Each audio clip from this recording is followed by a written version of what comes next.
Check, 1, 2, check. That'll be good to go. Well, what's up everyone, welcome to the video. This is take 2 of the intro because the first one I recorded, I forgot to turn on my new microphone and it was just me going.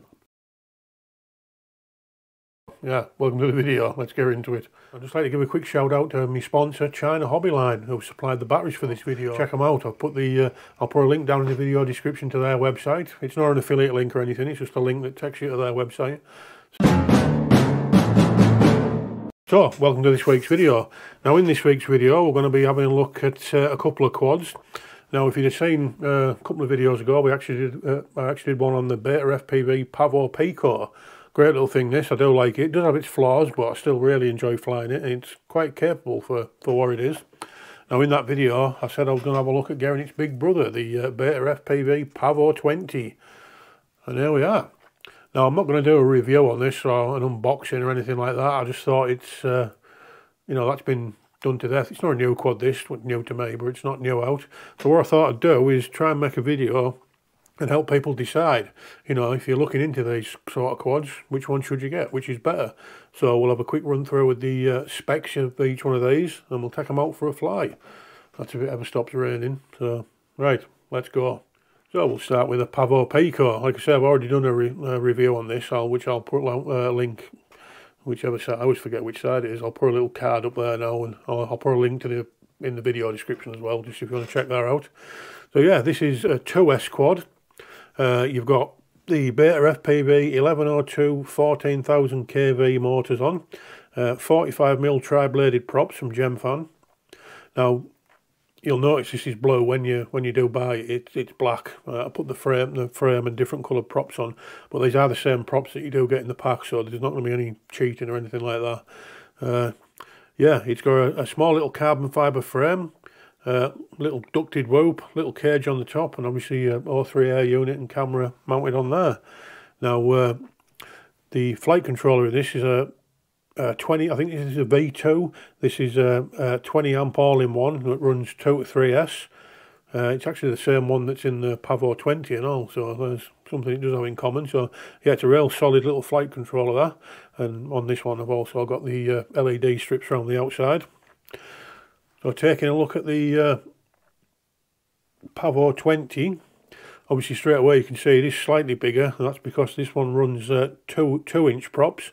The motors on this one are, again, Beta FPV, obviously, 1103 8,500 kV, so yeah, 3S.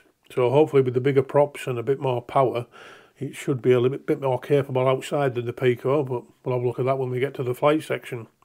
Again, little carbon fibre frame, very similar design plastic canopy to the Pico, but I do like the front more on this. It has a bit more of a like a robust camera cage. You know, you've got 2 bolt holes per side holding your camera in place rather than just the one on the Pico.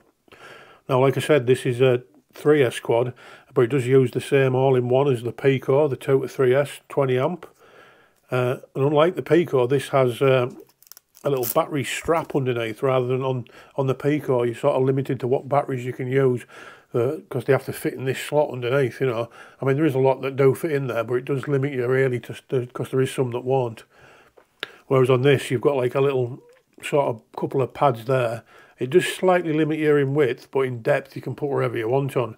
I mean, really, if you wanted to, you could actually cut them tabs off, and if you've got a big enough battery strap, you can put wherever size lipo you want on it, really. I think Beta FPV recommend 450 to 650 Mark 3S. I'm just going to be running some 450s because that's what I've got. Now, one thing I did notice with this as well, after first getting it out of the pack, the frame on the Pico, the black one that comes with it in the box, was very delicate, let's say. I mean, I think it was my first or second crash. I actually bumped into the door. I was flying it in the house, you know, you get excited and you have to fly it, don't you? And I bumped into the door frame and it actually split the frame. And it wasn't even a hard crash. You can actually see in this there, look how much flex is in the frame on the Pico. But on the Pavo 20, one thing I will say, this frame is a lot stiffer. There's not as much sort of squish in it that way.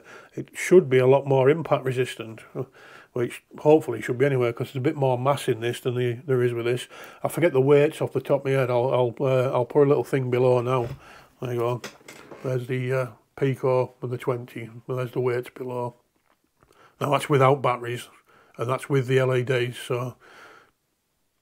Well, that was, like I say, it was not a review of this, that was just a quick rundown of the specs, compare between the two. So what everyone's interested in now is what do they fly like, so I'll get some lipos charged and we'll take them out, so let's go. Right, so here we are at the park. You see the Pico taking off there. What I'm going to do is start with a bit of footage from the goggles and then sort of transition into a bit of DVR from the O3 Air unit. Just to, and then we'll go backwards and forwards to see what it looks like. You can see we just swapped over there. Right, so we'll start with the bad thing about the Pico really. With it being, what, 100 grams with a battery, and it's a really light quad. It really does struggle in the wind. And because it's only a 2S 450 milliamp, I really struggled with flight time. You know, I wasn't doing out too energetic, as you can see here, just a bit of fast cruising, and I was getting, what, 2.5 minutes, 2:45. I mean, that might be perfectly fine for some people, but I like to I like a bit of extra flight time. You see there though, it's not doing too bad, and you saw straight away there with that little roll there how it immediately almost dropped out of the sky. It's not really an acro style quad, this, to be fair. I mean, it's not, that's not really what it's designed for.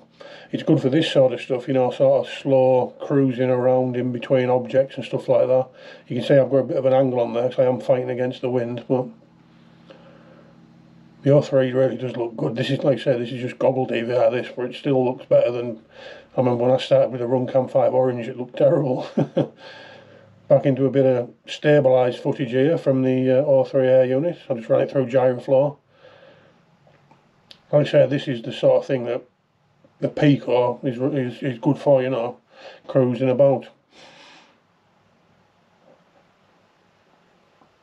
Yeah, there again, there with that little roll there, you see how it sort of dropped out of the sky.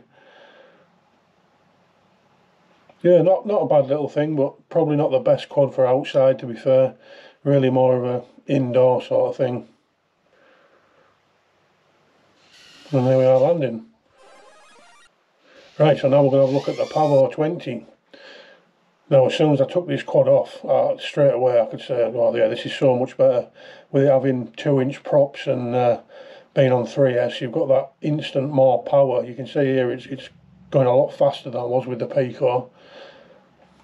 I even tried a little split S there over that top, and straight away you could tell there was no sort of drop out the sky like I had with the Pico.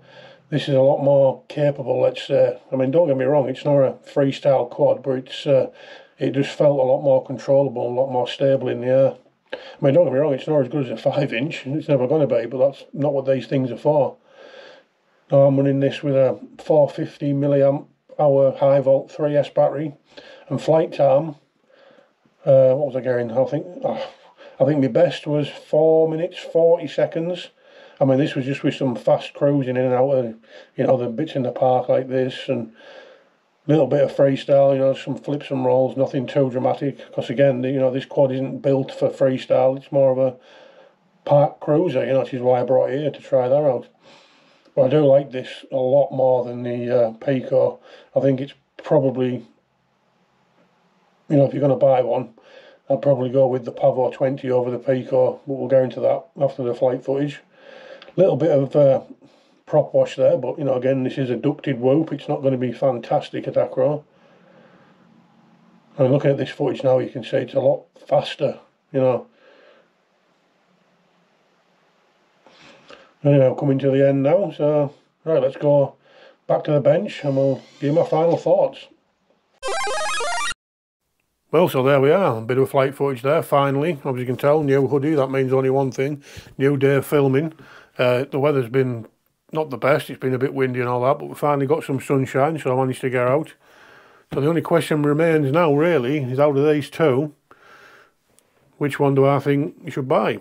You probably guessed this already from my commentary during the flight section, but hands down, Pavo 20. This thing's fantastic. It's an absolute, I won't say a beast, you know, it's not like ripping a 5-inch about, but compared to this, it's in another world, this thing. It really is.